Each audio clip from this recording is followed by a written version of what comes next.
3 on the bounce, up to second in the table at time of recording. Norwich City are on a roll in the Championship. Now, with these video verdicts, usually behind me you see the inside of a football stadium. Today you are seeing the outside. We're massive fans of infrastructure here on the Pink, and so we wanted to show you what is a really nice infrastructural build. Well, infrastructural build, that's the same thing, isn't it? Some really nice infrastructure. The stadium light behind me, there's the Sunderland badge there, and that is simply because the noise in that place at the moment is very, very loud. Sunderland women are preparing to play Birmingham City women, so they've got the PA cranked up.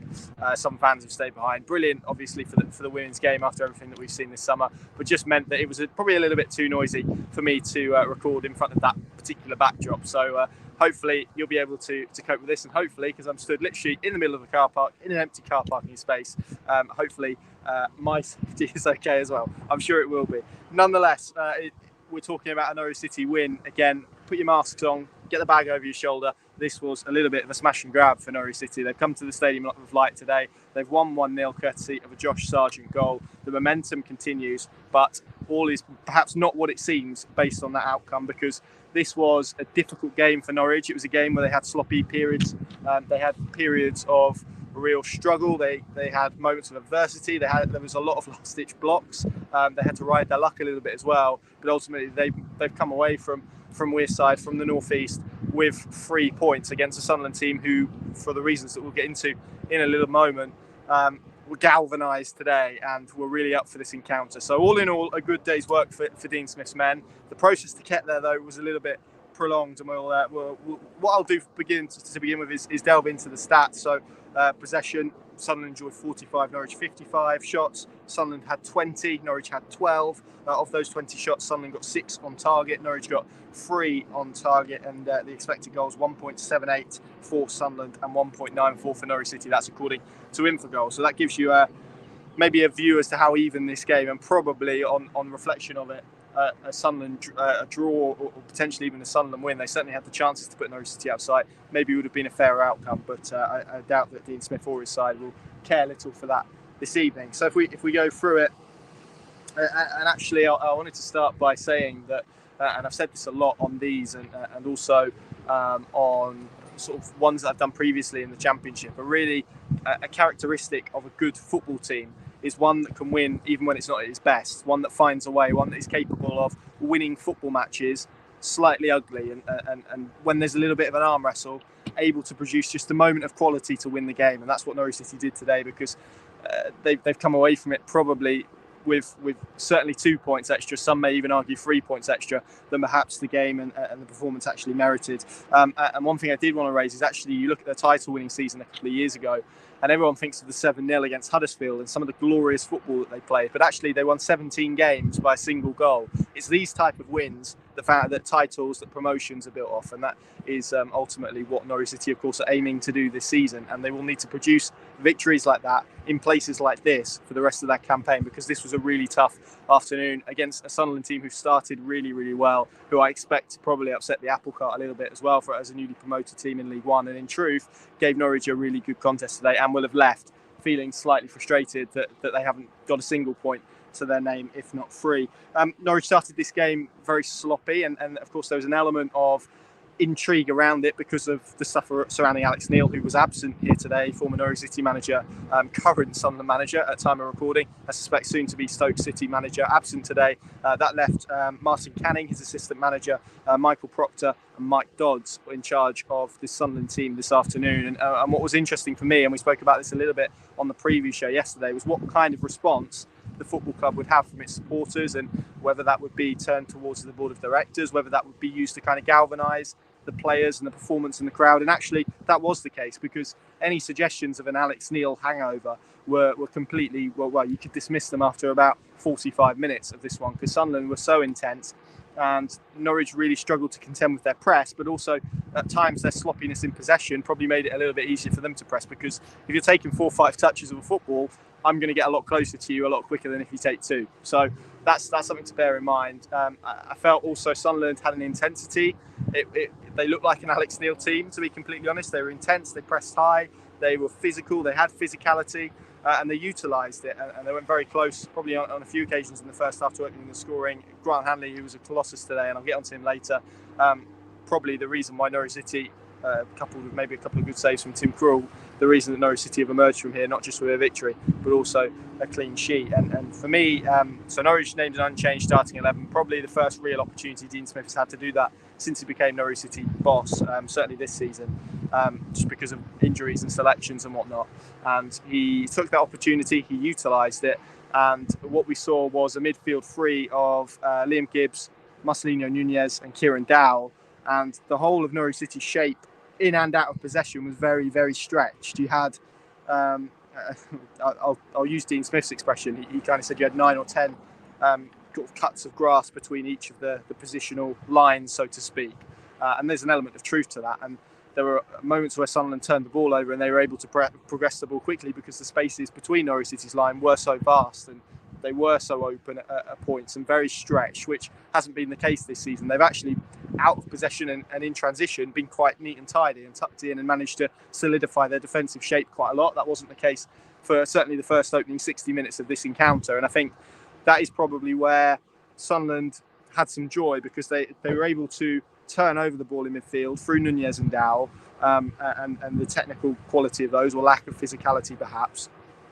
And their advanced positioning meant, because of that space between essentially those two and Liam Gibbs, they could turn the ball quickly into Alex Pritchard, one little ball round, and they were kind of away with their wing backs pushed on. So that was a real conundrum for Norwich City, because when you're hoping to enjoy possession, you want to keep the ball, you have to move it quickly, and you have to kind of change the shape. And I spoke about this in relation to Liam Gibbs, because when you play a low block, and they weren't doing that today by any accounts, but when you play a low block, as a really good example, you have to shift it and change the picture. And because they were so stretched, because they were taking a lot of touches in possession, they weren't changing the shape as quickly, they weren't progressing the ball as quickly, and so they were stretching their shape, but actually the ball wasn't progressing when they stretched their shape, and that led to probably a little bit of a mismatch between what they were trying to do in possession and what their structure was like, and that is obviously what Dean Smith attempted to rectify in the second half. He did that through a triple substitution, which I'll read out because I've forgotten exactly who came off. Pukki, Cantwell and Aaron Ramsey came on for Dowell, Sinani and Hernandez, and that really tipped the balance in Norwich City's favour. Pukki was tireless up front, Josh Sargent moved to the right, and it just added a little bit of something different up front. And I think we saw all afternoon that actually, if Norwich City got a runner at the Sunderland back three, that they would have had some joy, and Josh Sargent did have joy at points, and there was a moment, particularly in the first half, where he had a real chance to make it 1-0 and couldn't quite do it. So it did feel like a Teemu Pukki type of game in many respects, because of the back three and the gaps between them, certainly between kind of the middle centre-back and each of the wide centre-backs. There was a channel there for him to exploit, and there was one moment, actually, I don't know if it's before or after the goal, where Nunez had a really good opportunity to kind of slip him in. It might have been after the goal, I think, and instead decided to keep running. And it was that moment where you just think, if Norwich had that quality to play a ball through to Pukki, then he'd probably be off the mark this afternoon. But he made a real impact. Todd Cantwell helped up, I don't know if shoring up the midfield's the right term, but the refresh just kind of gave them an improved structure. Sargent on the right tucked in a lot more, was kind of out of possession, was a lot more tireless on the back foot than perhaps Daniel Sinani was, who was relatively anonymous today, which is a shame after kind of the steps forward that we've seen him take in the last two games.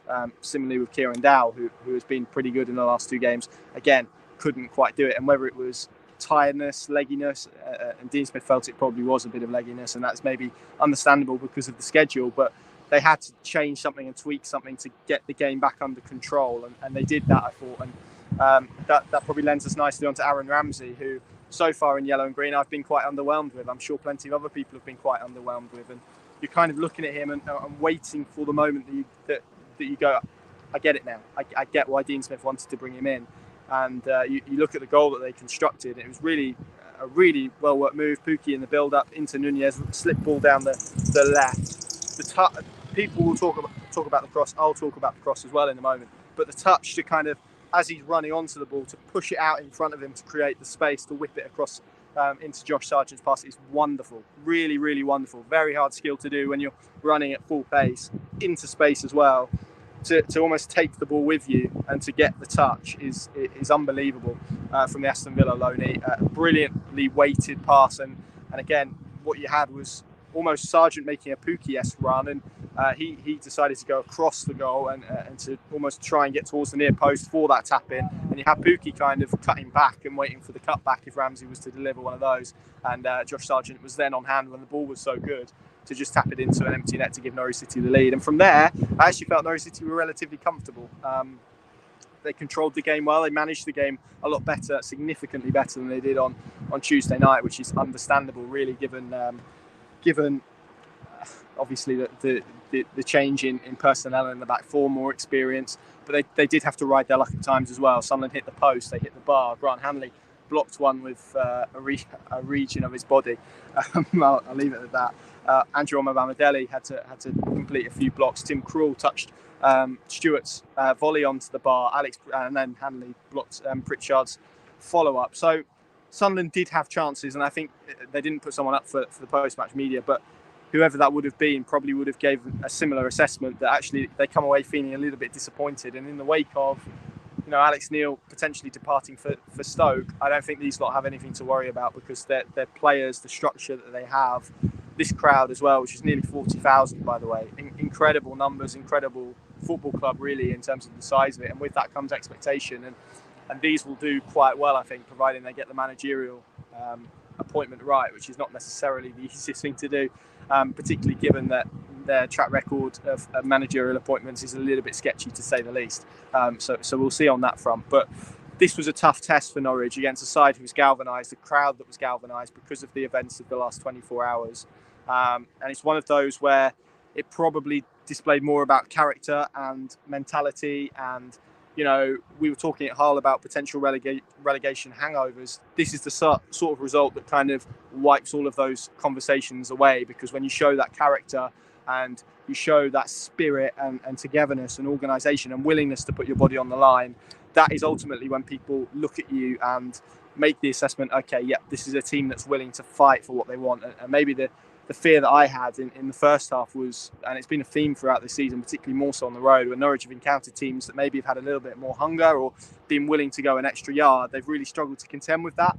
And I think what we saw in the second half, and probably the last 20 minutes, half an hour, was a real change in that mentality. And Norwich did grow into it, and by the end they did manage it well, but I also felt Sunderland tired a little bit. They didn't utilise all of their substitutions in maybe the way they would if they had someone a bit more experienced on the edge of the technical area. And that's probably a theme of their performances so far. I watched them against Coventry. They tied a little bit towards the end of that game as well. So look, Norwich have probably snatched 3 points here today, and that is the review. The performance wasn't necessarily the greatest, but when you win games 1-0, you keep a clean sheet. Those are the wins, as I said earlier. They are the foundations that titles and that promotions are built on, and it's these type of results. It's not beating Huddersfield 7-0. It's not turning up at Carrow Road and beating a team 4 or 5-0. It's the 1-0s. It's where you have to dig deep. The Championship poses real questions, and actually, if you've got a bit about you as a side, you can almost roll with the punches a little bit. And as I said right at the start of this, good teams win when they don't play well, and Norwich City won here today when they didn't play necessarily well. And of course the relentlessness continues, because now we go to Birmingham on Tuesday night. Norwich hoping for 4 in 4. Josh Sargent hoping to continue his form, and what a fine vein of form he's in as well. 4 goals in 3 matches. He's now the joint again at time of recording, because Championship games are happening as I speak, so this might have shifted since full time, but as full time rang out here, it was him and Oscar Estepinian of Hull who were the joint top scorers so far. He's made a real impact. We talked so much about shifting the goal scoring burden away from Teemu Pukki. He has done that, so long may it continue. Hopefully from here we see a better performance on Tuesday night. A couple of things I did want to mention, just kind of as a parish notice. Sam Byram came in after 18 minutes because of Liam Gibbs' injury. Massive shame for Gibbs, who's come into the side, and I've spoken all pre-season, all summer, about how much I like Liam Gibbs, and that hasn't changed now. The hope is that that's not ligament damage. He's kind of rolled his ankle blocking across. Norwich will put it in a protective boot. He's on crutches. Hopefully that will be okay. Byram came in, played, I think he came on around the 18th minute, so played a significant portion of this game, got through it, looked comfortable, didn't necessarily look like a player who was still getting up to full speed, so that was good. Milo Rashica wasn't involved in the matchday squad today. Dean Smith wasn't being drawn on that in terms of from a transfer perspective. Obviously, you can make that or draw that conclusions should you wish. 5 days left of the window. Norwich City still on the hunt for a left back as well. So going to be interesting days ahead. We'll be at St Andrews on Tuesday night, of course. Pre-match press conference on Friday. It all begins again. This is the Saturday bit of the Saturday-Tuesday relentlessness that is the Championship at the moment. That's why we all love it. Thank you very much for watching. Long journey home for us now. Again, no, actually, I'm going to say my final word for the 1,000 supporters, some of whom left at Carrow Road at 4:30 this morning. Over 1,000 of them in that away end. Brilliant vocally all afternoon, provided excellent support and got their just rewards for all their travelling. It's been a tough few weeks, few months, season following Norwich City on the road. They deserve that today. Thank you very much for watching. Pinken.com and the Pinken Plus app, of course, the place to go for the rest of our content. You can get a free trial, Pinken.com, for all the details on how to do that. And we will see you very, very soon. From the Stadium of Light, over and out.